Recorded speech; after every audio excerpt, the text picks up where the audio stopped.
Hey everybody, it's Greg Baird of Gregor Speaks. How are you today? Thank you for joining me today. And today I got a great story on how I worked with Dr. Ruth Westheimer for 24 hours. Now, if you don't know who Dr. Ruth is, she is a German-American sex therapist. She was a talk show host, author, professor, and a Holocaust survivor. And boy, do I have a story for you. What an incredible woman. And before we do that, let's take care of a little business.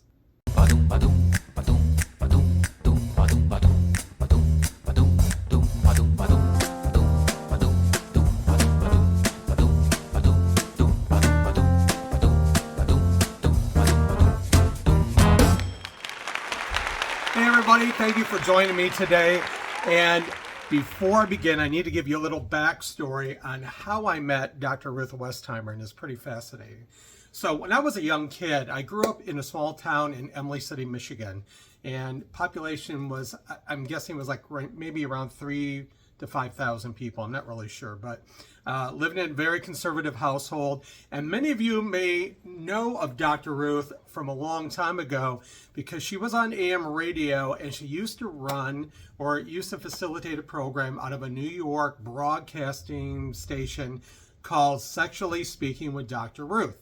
And my brother and I would be up in his room every once in a while. We were trying to get it on our AM radio, her broadcast, because we enjoyed the callers that called in. And it was some of the most bizarre stuff, but really intriguing. And here's this 4'7" doctor with a German accent that was giving advice and healthy sexual advice. But we just never heard anything like that before, and we just thought it was really fascinating. So anyway, come to the present, right around 1999. Well, I have to back up just a little bit. I worked in higher education from 1996 to 2003. I had a wonderful job at North Central Michigan College in Petoskey, Michigan, way up north. And one of the jobs I had was to facilitate and direct a lecture series program. And at the time, it was more of a conservative kind of group of people that were being asked to come speak on campus. And when I took it over, I really wanted to diversify the lectures that were offered. It was offered free to the public, and I really switched it up. So much the fact I had, and I call it the three women in my life, which is Jeannie White-Ginder, Judy Shepard, and Dr. Ruth. And I could go into a whole long conversation, and maybe there'll be another episode here on Gregor Speaks. But anyway, in 1999, I ended up booking, along with a few other people that helped me out on the campus, Dr. Ruth Westheimer. And I booked her through Kepler Associates. So a shout out to Kepler Associates in Washington, D.C. Thank you, Theo Mall. And Theo would always say, I don't know what you do with these speakers or how you connect, but I've never had anybody that booked these speakers before that had such a strong connection on many, many levels. Anyway, so I booked Dr. Ruth. I picked her up at the airport. She is 4'7". I had a college van. Now, if you know anything about a van, it's kind of a higher step, and I did not want to be inappropriate in getting her into the van, but she got in. She was a real trooper. Asked me a lot of questions on the way to her hotel prior to the event, and she was just a complete joy, and I loved talking to her. Now, mind you, I was an out and proud gay man on the campus, but when I meet these speakers, you never know in the conversations of things, and you want to kind of tread the water a little bit light. But, you know, it's a professional college, and I didn't feel it was a personal issue to come out to the speakers that came to the college. So anyway, I never said anything to Dr. Ruth, and that kind of preempts a conversation that I'm going to tell you in a minute. So I booked her, packed in the audience. We probably had over 400 people in this small area on our campus, and she came out. She talked about healthy sexual relationships between adults, and just her general shtick of things. And she talked about being a survivor of the Holocaust and their radio show and her children and things like that. It was just fascinating. So afterwards, we had a party for her at the Perry Davis Hotel. It was a reception, and she wanted to meet all these folks. that were important in my life: my supervisor and student senate. I'm going to show you this picture right now, which is pretty terrible, but there was a photo taken of Dr. Ruth and I at the event, which I loved. I was 80 pounds heavier, and I wore this horrendous vest. It was terrible. So here you go.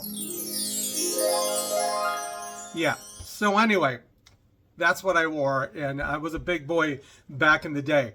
So she mingled with the crowd. She really liked a professor we had at the college named Eric Haight, who's I'm probably not going to do this justice, but he's probably about 6'7", 6'8". I'm not really sure about that.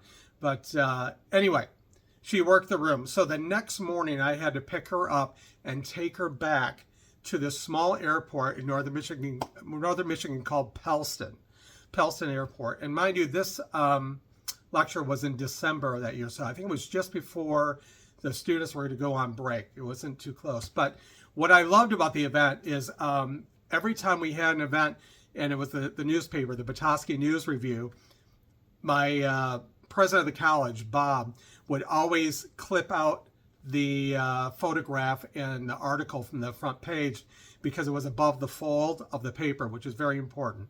And he would always say, "Great job, Bob." And I always loved that. He always put it in my cubby hole, my mailbox at the college. So it was a long day with Dr. Ruth, and a wonderful one. So the next morning I picked her up. I'm thinking it was like around 5 a.m. And I was tired. I had coffee going on in the middle of the console, get her up. I got her in the van, and she was just all bright and cheery. Now, mind you, got to understand about her. She's very, back in the day, she was very active. Now, I don't know about now. She's 94 years old. But she was very active, downhill skier, did everything. And it just added more fun to her whole element and more respect. So we're in the college van, and we're driving into the airport, which is about 20-minute drive. And she starts giggling. Now, I'm going to do a really bad impression of her, but she was like, laughing in the car. It's dark out. It's December in northern Michigan. I'm in a college van with Dr. Ruth, and I look over at her, and I'm like, oh, she must be laughing about something she's enjoying, or the ride or something. So a few minutes later, she starts laughing again. So I go, "Dr. Ruth, what's so funny?" And she goes, "Oh, Greg, I'm just thinking." I'm like, okay. All right. So we're driving a little bit more. We're probably, 8 minutes from the airport. And then finally she pipes over and looks at me and she goes, "Greg, I must ask you a question." And I said, "Well, what's that, Dr. Ruth?" And she goes, "I just enjoyed our time together. And I'm doing a horrible accent here, so bear with me. I just enjoyed our time together, the reception, everything." She goes, "But I got one question to ask you, because I just think you're fantastic." And I said, "What's that?" And she said, "I'd like to know why you don't have a boyfriend." And I was like driving, I'm like, thinking like, what? I'm thinking to myself, I haven't said a word to her about being gay or anything. And she's very intuitive. So I start getting a little nervous, like, okay, what kind of an explanation am I going to give to Dr. Ruth, and the reason why I have such a crappy, social scene from being gay? So I said to her, and it's a lame excuse, and I was like trying to come up with everything. I said, "Well, Dr. Ruth, I'm in charge, I'm a director of student life. I live off the lobby of the residence hall. I teach here at the college." I'm giving her all these lame ass excuses. And I said, a lot of the guys that live up here are older. They vacation in Florida or Palm Springs during the winter. I was just scrambling. I really didn't know what to say. So I got done with all these different points of interest in my life that I thought were kind of terrible at the time. And all she said was, "Oh, I see. Thank you very much." And that was it. Silence. So we get to the airport, and mind you, it wasn't like going to like LA or O'Hare or Detroit Metro or anything. You literally pulled in. At the time, it was a dirt parking lot. So I get her out of the college van. She bounces up. She brushes herself off. She goes, "Greg, she goes, thank you very much. She goes, I made a decision. And I said, well, what's that? And she goes, I have decided when I go back to New York City, I'm going to find you a boyfriend. And I was like, right on, man. I didn't say that to her. I was like, oh, wow, okay, that's great. So I helped her, I go into the airport. This is when you could walk almost right up to the terminal, which is probably 1 or 2 in the whole airport. And she grabs me as much as she could at 4'7". I'm 5'11". She goes, mwah, mwah. She goes, thank you very much. She goes, I'll be in touch, and left. So about a week later, I hear from her publicist, another person, that she is writing a book on college life, and she wants me to contribute to that book. I was on her, like, Dr. Ruth, no boyfriend, mind you. There was no, like, it wasn't like Grindr with Dr. Ruth or anything. So I get a call from Pierre Luhu, which I'm not sure the relationship with her and Dr. Ruth. Book writer, novelist, and she was ghost writer, I'm not sure, with Dr. Ruth. But anyway, they both worked on this book together. He asked me a series of questions because Dr. Ruth was very interested in me and contributing to the book. So I answered a lot of questions, gave a lot of experiences that I had in student life at the community college and the residence hall life, and working with the student government and faculty and everything, covered everything. So I didn't hear anything after that. No finder's fee for Dr. Ruth and find me a boyfriend. So, and still single, by the way. Hey, so. A few months later, I get a book in the mail. I need to grab this. I get this book in the mail. I was reading it earlier, actually, in the intro. I get this book in the mail, and it's Dr. Ruth's Guide to College Life. Okay? Do you see this? Dr. Ruth. Right there. I get this book in the mail. I'm going through, and I'm looking at this thing, and in the acknowledgement section, I am thanked by Dr. Ruth and Pierre Luhu. I'm getting this name right. Pierre Luhu. I get thanked in this book. So my connection with Dr. Ruth Westheimer is I help contribute to her book on college life, and I couldn't be more proud about it. And she was just absolutely fantastic. Loved her. Great influence. But if you ever pick up a copy, go here and look. The only correction I want to make is she said I worked at North Central. I got to look at this again. I think she said, or he said, North Central Michigan University. Well, it sounded a little bit more glamorous than what it was, but it was North Central Michigan College. So my connection with Dr. Ruth, right there. And I'm going to close with this.